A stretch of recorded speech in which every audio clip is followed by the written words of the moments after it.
वंदे मातरम सुप्रभात नमस्कार।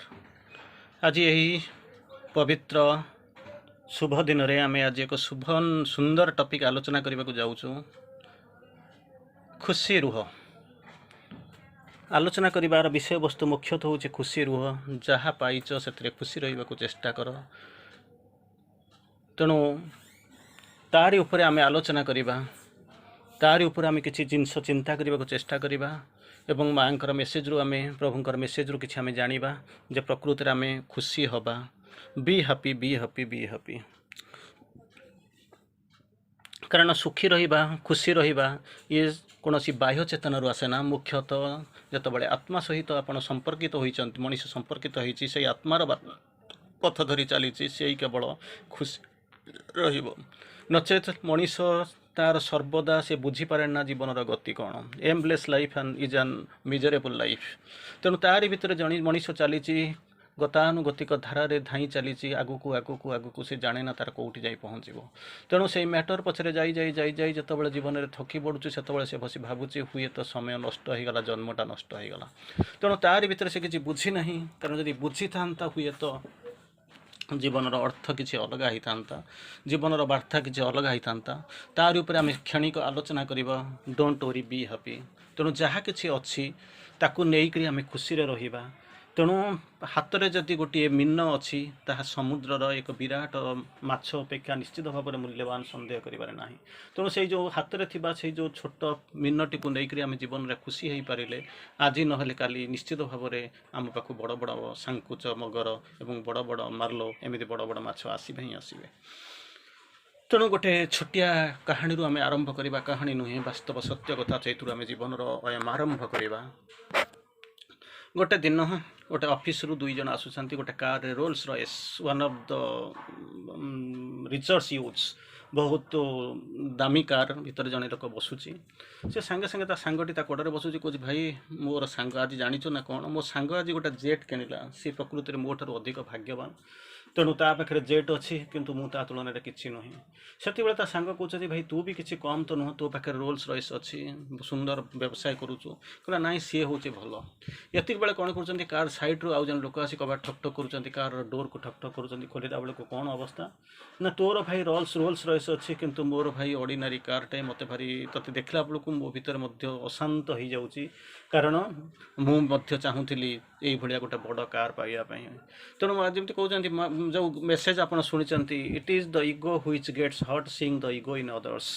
मो भीतर अहंकार शोची दुनिया भितर भी अहंकार शोची समस्त भीतर नहले भी क्या भितर शोची।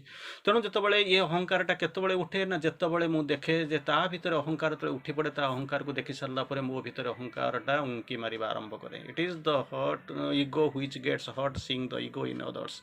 अन्न भितर उंकुटी उठुवा अहंकार को देखी सारा पर मो भीतर अहंकार स्वतःस्फूर्त भाव में ताहार जागृति आसूची। तेणु जहाँ हो से कौच ये कथा शुणी सारापर लोकटी चली जाऊँगी जी था जहाँ रोल्स रॉयस थी तार चढ़िक चलीगला। और ये लोकटी भार दुखरे जी साधारण लोकटी ऑर्डिनरी कार नहीं संतुष्ट था असंतुष्ट था से बड़ दुखरे बसी। यही समय ऑफिस रु जड़े लोक गोटे झीटी आसूसी से सांगे सांगे कौच भाई तू तोर हूँ सुखी कारण तो पाखे गोटे कार अच्छी मु बर्तमान जाऊँगी से बस स्टॉप को जाऊँगी। बस स्टॉप को गला मैंने कौन हम ना बस आसो मुझे अपेक्षा करी बस रे चढ़िक मत ठिया होकर जावाक पड़ो कारण ठिया होगापी भी सीट भी मिलना। तेणु यह कहीकि दौड़ी चली जाऊँगी से कार वाला बसिक कार जो ऑर्डिनरी कार थी मुंड बाड़ाऊला से भावुँ यारे किसी लोक अच्छा तो मुझे खुशी अच्छी हुए तो मो पाखे अड़ी ना। तेणु एमती भावु भावु लोक से जो झीटी दौड़ी दौड़ी जाऊँगी गला बेलू सांगे सांगे बस स्टॉप रे कौन करुँचे से बसटा छाड़ी दूसरी चित्कार करी अटकई पारूनी से ठिया हो हाय कि भाग्य दुर्भाग्य जब काश जब मो पाखे गोटे कार था ताहले मु कौन करता बस को अपेक्षा कर नथांती। ये बड़े मुंडे हाथ देकर बसी कारण बस ना पुणी अपेक्षा करा पड़ो। सांगे सांगे देखुं से ऑफिस रे आउ गोटे चिन्हा लोक साइकिल चलैकी जाऊँगी आसिक ठिया जाऊँगी कौन ना मु बस हरैली से कौच बुझे ना ना मो पाखे बस रे जावाई पैसा ना जब पैसा था मुझे साइकिल रे 32 किलोमीटर अप डाउन 32 किलोमीटर जाऊ न था। तेणु पाखे बस रे पैसा दवाई मैनेज कर पारूनी बोलिक कार रे जाऊँगी। तेणु तो हूँ भाग्यवान अंत बस रे जावाक पैसा मिलूँ कही चलीगला से जो झीटी बसिक भावुँ जहाँ हो बरंग मुंड बाड़ेवा अपेक्षा अंत बस तो भगवान पैसा देते। साइकिल टे लोक नहीं जाऊ जाऊ जाऊ जाऊ कि बाट जा गोटे जगह ठिया हो 32 किलोमीटर दूर ପ୍ରବଳ ଖରା ପ୍ରଚଣ୍ଡ ଖରା ତାରି ଭିତରେ ରହିଯାଉଛି। ଯଦି ମୋର ପଇସା ଥାନ୍ତା ତାହେଲେ ହୁଏତ ମୁଁ ବସ୍ରେ ଯାଉଥାନ୍ତି। ଏହି ସମୟରେ ଦେଖୁଛନ୍ତି ଗୋଟିଏ ବୃଦ୍ଧା ହୁଇଲ୍ ଚେୟାରରେ ବସିକରି ତା ଗୋଡ଼ ଖରାପ ଚାଲିପାରୁନାହାନ୍ତି, ଆସିକରି ସେଇପଟ ଦେଇ ଯାଉଛନ୍ତି। ପଚାରୁଛନ୍ତି ବାବା କ'ଣ ହେଇକିରେ? ନା ମୁଁ ଏ ସାଇକେଲରେ ବସିକରି ଭାବୁଛି ସାଇକେଲ ଚଲେଇ ଚଲେଇ 30 କିଲୋମିଟର 32 କିଲୋମିଟର ଯାଉଛି, ଯଦି ପଇସା ଥାନ୍ତା ତାହେଲେ ମୁଁ କାର୍ ଚଲିଥାନ୍ତି, ସେଥିପାଇଁ ମୋ ଭାଗ୍ୟକୁ ନିନ୍ଦା କରୁଛି। ସେତିକିବେଳେ ସେଇ ବୃଦ୍ଧା ଜଣକ କହୁଛନ୍ତି ଦେଖ ମୋ ଅବସ୍ଥା ଦେଖେ, ମୋର ଅନ୍ତତଃ ଗୋଡ଼ ଦୁଇଟା ନାହିଁ, ଗୋଡ଼ ଦୁଇଟା ଥିଲେ ମୁଁ ଚାଲି ପାଇଥାନ୍ତି ବା ସାଇକେଲ ଚଲେଇଥାନ୍ତି। ତୁ ମୋ ଠାରୁ କେତେ ମୂଲ୍ୟବାନ, ତୋର ଗୋଡ଼ ଅଛି ହାତ ଅଛି। କେବଳ ତଥାପି ମୁଁ ଖୁସି ଅନ୍ତତଃ ମୋର ହାତ ଦୁଇଟା ଚାଲୁଛି, ସେଥିପାଇଁ ମୁଁ ଖାଇପାରୁଛି, ଅନ୍ତତଃ ମୁଭ୍ କରିପାରୁଛି। ତେଣୁ ଭଗବାନଙ୍କ ପାଖରେ କୃତଜ୍ଞତା ଜଣାଉଛି ଯେହେତୁ ମୋର ସାଇକେଲ ନାହିଁ, ମୋର ଗୋଡ଼ ନାହିଁ, କିନ୍ତୁ ହାତ ଦୁଇଟା ତ ଦେଇଛନ୍ତି। ତେଣୁ ତାପରେ ବୃଦ୍ଧା କହୁଛନ୍ତି ଦୁଃଖ କରିବାର କିଛି ନାହିଁ, ଯାଉଥିଲା ଯାହା ତୁମ ପାଖରେ ଯାହା ଅଛି ସେଇଆକୁ ନେଇକରି ଖୁସିରେ ରୁହ। ତେଣୁ ଆଜି ନହେଲେ କାଲି ଭଗବାନ ଯେତେବେଳେ ଦେଇଛନ୍ତି ତା ପଛରେ କିଛି ଉଦ୍ଦେଶ୍ୟ ଥିବ। ତେଣୁ ତୁମ ପାଖରେ ଯାହା ଅଛି ସେଥିରେ ଖୁସିରେ ରୁହ। ଭଗବାନଙ୍କର ଦାନ ପଛରେ, ଭଗବାନଙ୍କର ସବୁ ମନ୍ତ୍ରଣା ପଛରେ ନିଶ୍ଚିତ ଭାବରେ କିଛି ନା କିଛି ଗୋଟେ ମଙ୍ଗଳ ମୁହୂର୍ତ୍ତ ଉଦ୍ଦେଶ୍ୟ ଅଛି। ତାହା ବାଛିବା ତାହା ନିଶ୍ଚିତ ଭାବରେ ନିଃସନ୍ଦେହ, ତାହା ନିଶ୍ଚିତ ଭାବରେ ବାସ୍ତବତା। ତେଣୁ ଆମେ ବର୍ତ୍ତମାନ ଯିବା ଶ୍ରୀ ଅରବିନ୍ଦଙ୍କର 2-3ଟି ମେସେଜ ଉପରେ କହୁଛନ୍ତି। ହାପିନେସ୍ ଯେଉଁ ଜିନିଷ ଯାଉଛନ୍ତି, ହତଭାଗ୍ୟ ସେହି ହତଭାଗ୍ୟ ସେହି ଦେଶ, ହତଭାଗ୍ୟ ସେହି ଜାତି, ଯେତେବେଳେ ଦେବ ମୁହୂର୍ତ୍ତ ଆସିଛି ଶୋଇ ରହିଛି ସିଏ। ତେଣୁ ଯେତେବେଳେ ସିଏ ଆସୁଛନ୍ତି ଅନହାପି ଅନଲକି ସେମାନେ, ଦେବ ମୁହୂର୍ତ୍ତ ଆସୁଛି କି ଯେ ଶୋଇ ରହିଛି। ତତୋଧିକ ହତଭାଗ୍ୟ ସେମାନେ ଯେଉଁମାନେ ସାମର୍ଥ୍ୟଯୁକ୍ତ କିନ୍ତୁ ନିଜକୁ ସଜେଇ ରଖିନାହାନ୍ତି, ପ୍ରସ୍ତୁତ କରିନାହାନ୍ତି, ପ୍ରଦୀପ ପ୍ରଜ୍ୱଳନ କରି ରଖିନାହାନ୍ତି, ସେମାନଙ୍କ ପାଇଁ ସବୁଯାକ ଆସୁଛି ଗୋଟେ ଗୋଟେ ଡିଜାଷ୍ଟର।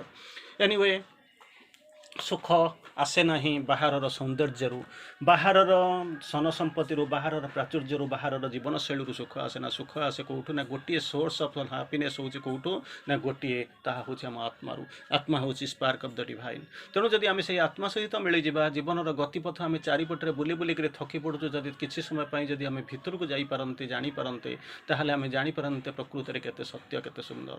ବାହାରର ସୂର୍ଯ୍ୟ କିରଣ ବହୁତ ସୁନ୍ଦର, ବାହାରର ଯେଉଁ ସବୁଜିମା ବହୁତ ସୁନ୍ଦର, ବାହାରର ଯେଉଁ ବସନ୍ତ ଋତୁ ବହୁତ ସୁନ୍ଦର, ନବ ପଲ୍ଲବରେ ଭରା, ନବ ପୁଷ୍ପରେ ଭରା, ନବ ଫଳରେ ଭରା, କୋକିଳର କାକଳିରେ ଭରା, ସବୁକିଛି ସୁନ୍ଦର। କିନ୍ତୁ ଥରେ ଚିନ୍ତା କରି ଦେଖନ୍ତୁ, ଭିତରକୁ ଚାଲିଯିବା, ଯେଉଁ ଭଗବାନ ବସିଛନ୍ତି, ଯାହାର ଲୋମ କୂପରୁ ଅନନ୍ତ କୋଟି ସୂର୍ଯ୍ୟ ବାହାରୁଛନ୍ତି, ଅନନ୍ତ କୋଟି ଚନ୍ଦ୍ର ବାହାରୁଛନ୍ତି, ଅନେକ କୋଟି ତାରା ଉଲ୍କା ପିଣ୍ଡର ମଧ୍ୟ ସୃଷ୍ଟି ହେଇଛି, ଅନେକ କୋଟି ଏହି ବିଶ୍ୱ ବ୍ରହ୍ମାଣ୍ଡର ସୃଷ୍ଟି ହେଇଛି, ଯାହାରି ଭିତରେ ଅନନ୍ତ କୋଟି ଅକଳନ୍ତି ଏଇ ଯେଉଁ ଅସୀମ ଯେଉଁ ବସନ୍ତ ଆସୁଛି, ସିଏ ପ୍ରକୃତରେ ତାଙ୍କ ଚେତନାରେ ରହିବା ପ୍ରକୃତରେ ଭାଗ୍ୟ କେତେ କେତେ ସୁନ୍ଦର ହେବ। କିନ୍ତୁ ଆମେ ବୁଝିନାହୁଁ ସୁଖର ସଂଜ୍ଞା କ'ଣ। ଧାଇଁ ଧାଇଁ ଧାଇଁ ଧାଇଁ ଥକି ପଡ଼ୁଛୁ, ଭାବୁଛୁ ଜୀବନରେ ଥକି ପଡ଼ିଲୁ, ଯଦି କିଛି କରିଥାନ୍ତୁ, ତାପରେ ସରିଯାଉଛି, ଜୀବନ ଚାଲିଯାଉଛି। ନା ସ୍ତ୍ରୀ ମୋର ହେଇପାରୁଛି, ନା ପିଲାଛୁଆ ମୋର ହେଇପାରୁଛି, ସେ ସବୁ ଆଉ କାହାର। ଜୀବନ ବି ମୋର ନୁହେଁ, କେବଳ ଆତ୍ମା ବି ମଧ୍ୟ ପରମାତ୍ମାର ଅମାନତ। ମୁଁ ବୁଝିପାରୁନି, ଯାହାକୁ ନେଇ ଗର୍ବ କରୁଛି ସୁନ୍ଦର ଘର, ସେଠି ମୋର ଜାଗା ନାହିଁ। ସୁନ୍ଦର ଭାବରେ ଘର ସୁଝେଇଥିଲି, କାର୍ କିଣିଥିଲି, ସବୁଯାକ କରିଥିଲି, ସେସବୁର କିଛି ମୂଲ୍ୟ ନାହିଁ।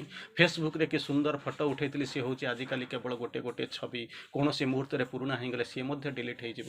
ଯେଉଁ ଫଟୋ ଗୁଡ଼ିକୁ ସାଇତି ରଖିଥିଲି ଆଲବମ୍ରେ, ମୁଁ ଚାଲିଗଲା ପରେ, ଗୋଟେ ଜେନେରେସନ୍ ଚାଲିଗଲା ପରେ ମୋ ପାଇଁ ହେଉଛି କ'ଣ, ମୋର ଯେଉଁ ଆଲବମ୍ ଫଟୋ ସେସବୁ ପୁରୁଣା ହୋଇଗଲାଣି, କେବଳ ଅଦିଆ ଗଦା ପାଇଁ ସେ କେବଳ ପ୍ରସ୍ତୁତ। କାରଣ ସେ ଏତେ ସୁନ୍ଦର ଘର ଭିତରେ ସେଗୁଡ଼ାକର ସ୍ଥାନ ନାହିଁ। ତେଣୁ ଚିନ୍ତା କରି ଦେଖନ୍ତୁ, ସ୍ତ୍ରୀ ମଧ୍ୟ ଭୁଲିଯିବ, ପିଲା ମଧ୍ୟ ଭୁଲିଯିବେ, ଜୀବନରେ କେବଳ ଭୂତ ହୋଇକରି ବୁଲୁଥିବେ। ଯେତେବେଳେ ଅସନ୍ତୁଷ୍ଟ ଆତ୍ମା ହେଇ ଭାଇଟାଲ୍ ଯେତେବେଳେ ବୁଲୁଥିବ, ସେତେବେଳେ ଭାବୁଥିବେ ଜୀବନର ସତ୍ୟ କ'ଣ। ଏନିୱେ, ଶ୍ରୀ ଅରବିନ୍ଦଙ୍କର 2-3ଟା ମେସେଜ୍ ଅଛି, ସୁନ୍ଦର ମେସେଜ୍ ଆମେ ଶୁଣିବା। Happiness comes from the soul satisfaction. ଦୁଇଟା ଜିନିଷ, ଗୋଟେ ହେଉଛି ମୋ ମନ ବହୁତ ସନ୍ତୁଷ୍ଟ ହୋଇଗଲା, କିନ୍ତୁ ସେଥିରୁ ସୁଖ ଆସେ ନାହିଁ। ଅନେକ ଆପଣ ପୁରସ୍କାର ପାଇଛନ୍ତି, ଅନେକ ଦୌଡ଼ିଛନ୍ତି, ସବୁଯାକ କରିଛନ୍ତି, ଥକି ପଡ଼ିଛନ୍ତି, କିନ୍ତୁ ପାଇନାହାନ୍ତି ଜୀବନର ଶେଷ ପର୍ଯ୍ୟନ୍ତ। କିନ୍ତୁ ଆସେ କେଉଁଠୁ ନା, happiness comes from the soul satisfaction. ଆତ୍ମାର ଯେଉଁ ସାଟିସ୍ଫ୍ୟାକ୍ସନ୍ରୁ ଆସେ ସୁଖ, not from the vitals of the bodies. ପ୍ରାଣିକ ସତ୍ତାରୁ, ପ୍ରାଣିକ ଆନନ୍ଦରୁ କିମ୍ବା ଶରୀରର ଆନନ୍ଦରୁ କେବେ ସୁଖ ଆସେ ନାହିଁ। ତେଣୁ ଯଦି ସୁଖ କିଛି ପାଇବାକୁ ଚାହୁଁଛ, ଭିତରକୁ ଯାଅ, ତାରି ଭିତରେ ଖୋଜିବାକୁ ଚେଷ୍ଟା କର। ସେଇ ଯେଉଁ କାହାଣୀ ମଧ୍ୟ ଆପଣ ଶୁଣିଥିବେ, ଜଣେ ଆସିକରି ପହଞ୍ଚୁଛି ଜୀବନର ଶେଷ ପାହାଚରେ, ସବୁଯାକ ହେଲା, ପଇସା, ଘର ଦ୍ୱାର, ପିଲା ମଧ୍ୟ ସେଟଲ୍ଡ, ଆମେରିକାକୁ ଯାଇଛନ୍ତି, ସ୍ତ୍ରୀ ମଧ୍ୟ ସନ୍ତୁଷ୍ଟ, ସବୁକିଛି ହେଇଛି, କିନ୍ତୁ ଜୀବନରେ ମୁଁ ପାଇଲି କ'ଣ? ସେତେବେଳେ ଗୁରୁ କହୁଛନ୍ତି, ଗୋଟେ କମ୍ପିଟିସନ୍ କଥା କହୁଛନ୍ତି, ତାଙ୍କୁ କାହାଣୀ କହୁଛନ୍ତି। 2 ଜଣ ଦୌଡ଼ିଲେ, 2 ଜଣ ଦୌଡ଼ିକରି କ'ଣ କଲେ, ଏକା ଗୁରୁଙ୍କର 2 ଜଣ କମ୍ପିଟେଣ୍ଟ ଶିଷ୍ୟ, ସେ ପରୀକ୍ଷାର ଶେଷ ପରୀକ୍ଷା ଦେବା ପାଇଁ ଦୌଡ଼ିଲେ। ତେଣୁ 2 ଜଣଙ୍କର ଜଙ୍ଗଲ ଭିତରେ 5 କିଲୋମିଟର ଦୌଡ଼ିବାର ଥିଲା। ଆରମ୍ଭରେ କିଛି ଲୋକ ଥିଲେ, ସେପଟରେ ମଧ୍ୟ କିଛି ଜଜ୍ ଥିଲେ। ଦୌଡ଼ି ଦୌଡ଼ି ଦୌଡ଼ି ଦୌଡ଼ି ଜଣେ ଯାଇକି ସାଙ୍ଗେ ସାଙ୍ଗେ पहुँचीगला आउ जनकर देखा ना अनेक समय जो अपेक्षा कलापर प्रथम जी पहुँचीगला से कौन मत डिक्लेयर कर दियो विनर बोलिक तेणु ये विनर बोलिक डिक्लेयर कर दियो बोलिक चिंता कर से कहते आर लोक किए से न आसला पर्यंत डिक्लेयर करहब ना किंतु 5 किलोमीटर दूर को से अंततः 5 घंटा पर से लोक सेकेंड लोक जाकर पहुँचे पचारे 5 kilometre you are competent ever enough तुम्हें योग्य मात्र 10 मिनिट भीतर तुम्हें पहुँची जावा कथा समथिंग 10-15 मिनट पहुँची जावा कथा अध घंटा भीतर मैक्सिमम पहुँचा कथा एत डेरी कल कहीं ना मोर पुरस्कार रे कौन नथिला किसी माने मोर मोह नथिला मु केवल आसला भितर यही जो जंगल ये जो सुंदर परिवेश सुंदर झरणा ता भीतर सुंदर सूर्यालोक या सब मुझे अनुभव कर उपभोग करी आसुली कारण एठू छाड़ी दे चलीगला काली मुझे कौटी जाकर पहुँची आउ जंगल देखिपारि कि नहीं ताहा जानू नी तेणु मुझे उपभोग करुली किंतु तांकर पुरस्कार थिला दरकार थिला तांको फास्ट कराई दियो सी तांकर पुरस्कार संतुष्ट किंतु मो जीवन को जीवन बंचिबा को चाहूली तेणु से जो आत्मा भितर आत्मिक सौंदर्य भितर आत्मार आह्वान भितर आत्मार अनुसंधिष्ठा भितर बंची रही मनीष मैंने बुझंती जीवन अर्थ कौन तापर कहते Shri Aurobindo only the spirit has the secret of unmixed and avoiding happiness and और एक्सटासी केवल आत्मा ही केवल जानी कौन secret of the unmixed and avoiding happiness जो थे अमिश्र मिशा नथिबो एंड अवॉइडिंग अनेक दिन पर दीर्घ काल स्थायी जो हैप्पीनेस बोलिक एक्सटासी आनंद उल्लास केवल जानिब किए से ना हैप्पीनेस अन्य कहीं जानीपर ना ना मुझे जानी ना only in pure in mind and prominent in psychic जदि मनटार संपूर्ण पवित्रता आसे आउ जदि चैत्य सत्तर जदि प्रोमिनेंसी आसे आगु को आसी जाए ताहले तुम जान कौटा भगवान इच्छा कौटा भगवान इच्छा विरुद्ध रे तेणु यही भली अवस्था भितर कहते थर्ड मेसेज हूँ प्रभुंकर ओनली व्हेन इगोइज्म डाइज जिते अहंकार मृत्यु घटीज and God in man governs his human universality जिते अहंकार मरी जा सारापर मुकारत्व जिते मरीज से कौन कर मनीष भितर भगवान आसिक पहुँचे ह्यूमन यूनिवर्सालिटी विश्वजनता को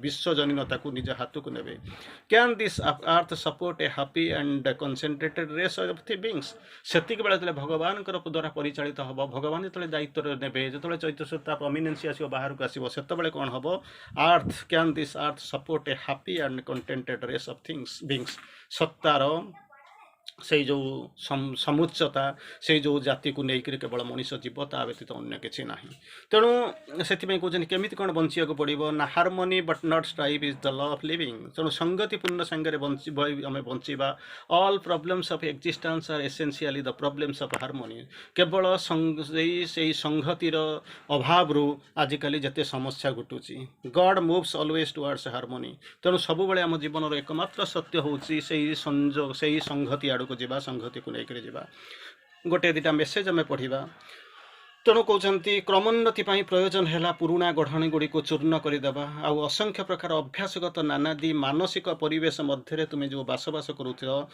अचल असार एवं ताहार कौन विकास ना ताकू बदलैवा पड़ो तेणु भांगी पकईवाक हेब तुम्हें जा नूतन भाव नूतन पुष्टि और जहाँ किसी सृष्टि कर जन्म लाभ तेणु कहते एपाई कौन करने पड़ो आमूल चूल चेतनार आमूल चूल परिवर्तन करने को पड़ो निजको निज चेतना ठारू निज ठारू अनेक उपरको उठेवा पड़ो उठे सारा पर देख जीवन सत्य जेपर्यंत आम बांधी होकर रहीचु सीमित चेतना भितर रहीचु सीमित चिंता भितर रहीचु सेतबेले जीवन वास्तवता को आम अनुभव करिपारिबा नाही तापर कहते आमे माने सब भाग्यवान बोली निजको मन करबा उचित कारण भगवान आमको दुईटा सबल बाहुजुगल देइचंती साहारी बदल रे आमे से सबुजाक मंगलमय और सत्य सबको ध्वंस मुखर और विपद मुखर को रक्षा करने को समर्थ तेणु सुख हम केमिति जेते पारुचंती से चेतना भितर रहिबा कम कथबार्ता करवा आत्म उन्मीलन करवा निज भितर बंचवा आत्मसत्ता को चैतसत्ता को आविष्कार करवा से निजको आविष्कार करवा नहीं मानिफेस्ट करवा निजे हे उठा तारि भितर को आम प्लंज करवा डिया मारिबा ताहा ही हूँ अवस्था ताहा ही हूँ जीवन सत्य